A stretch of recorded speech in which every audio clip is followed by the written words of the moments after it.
Hello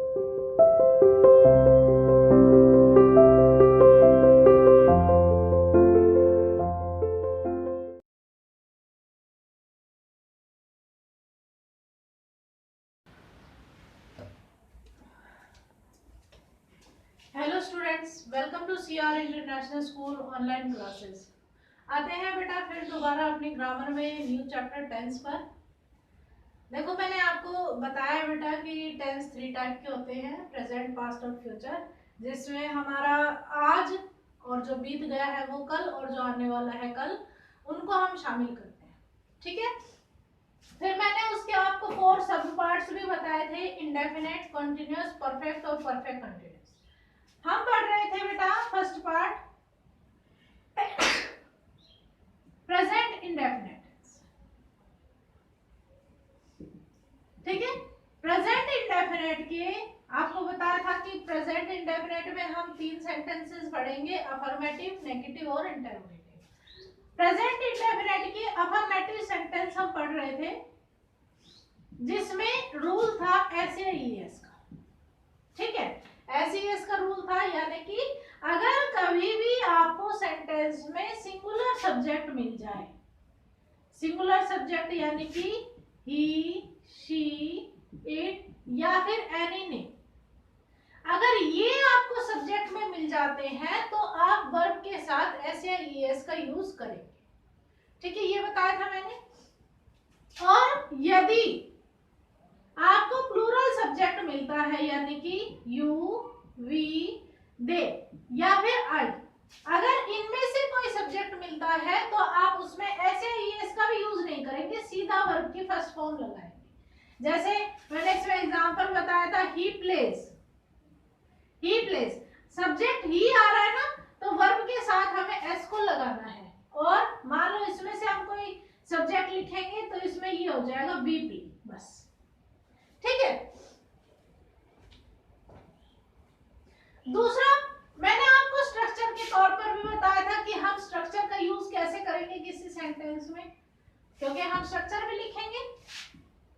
मान लो ये structure है आपका, उस स्ट्रक्चर में आपने लिखा सब्जेक्ट प्लस वर्ब की फर्स्ट फॉर्म प्लस एस और ES plus object plus full stop. ठीक है। कोई भी सब्जेक्ट ले लो आप अपनी मर्जी से, कोई भी। जैसे मैंने लिया आई, वर्ब लो, कोई भी वर्ब, राइट। ठीक है।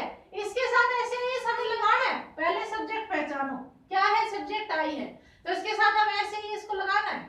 नहीं लगाना, क्योंकि रूल में लिखा हुआ है कि जब भी कभी प्लूरल या फिर आई कोई सब्जेक्ट दिया हो तो उसके साथ हम ऐसे ही नहीं लगाएंगे।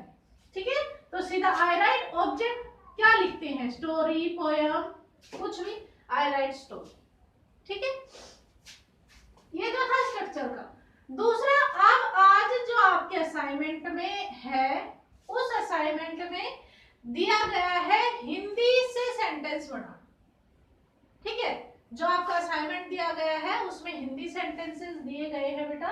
हिंदी सेंटेंसेस में आपको क्या करना है, जैसे कि मान लो वह करता है, तो वह की इंग्लिश करता है, ता है। ठीक है। ता है, बॉय है ना, लड़का है ना, ता है, तो इसमें हम क्या करेंगे, ही। आपको जो असाइनमेंट जो आज भेजने वाले हैं उस असाइनमेंट में ये भी लिखा हुआ है बेटा कि ही, शी, इट, यू, वी, दे, इनका हिंदी ट्रांसलेशन। देखो, सबसे बड़ी बात तो ये है कि सब्जेक्ट का पता होना चाहिए आपको, ये पता होना चाहिए कौन सा सब्जेक्ट सिंगुलर है, कौन सा सब्जेक्ट प्लूरल है। ठीक है। इनका हिंदी ट्रांसलेशन, तो इनको आपको लर्न करना पड़ेगा। ठीक है। यहाँ वह देखो, वह तीनों के लिए आता है, ही के लिए भी, शी के लिए भी, इट के लिए भी, पर हमें यहाँ लिंग पहचानना होता है। जैसे यहाँ बॉय है तो बॉय के लिए हम क्या यूज करते हैं, ही। करना, करना मतलब होती है वर्ब, और उसकी इंग्लिश होती है डू, और इसके साथ हमें ईएस लगाना है, तो ही डस। ऐसे सेंटेंस बनाने। जैसे एक सेंटेंस और लिखूं, महिमा खाती है। ठीक है। कोई फिर आपको फिर दोबारा से सब्जेक्ट लिखना है, इसमें तो नाम दे रखा है तो इसमें ही, शीट का तो यूज करना है नहीं, आपको सीधा लिखना है महिमा। ठीक है। खाना, खाना जो वर्ब है, खाने को हम क्या बोलते हैं, फूड नहीं, ईट। इसमें हो जाएगा इट्स, महिमा इट्स। ठीक है, एक जैसे कि राकेश मंदिर जाता है, तो राकेश, राकेश लिख लिया हमने नाम। जाना, जाना की इंग्लिश होती है गो, और हम इसके साथ ईएस लगाएंगे। कहाँ जाता है? मंदिर, टू टेम्पल। इस तरीके के सेंटेंस आपके असाइनमेंट में दिए गए हैं। ठीक है बेटा, स्टार्टिंग में सब्जेक्ट को डिवाइड कर रखा है कि सिंगुलर सब्जेक्ट ये है और प्लूरल सब्जेक्ट ये है।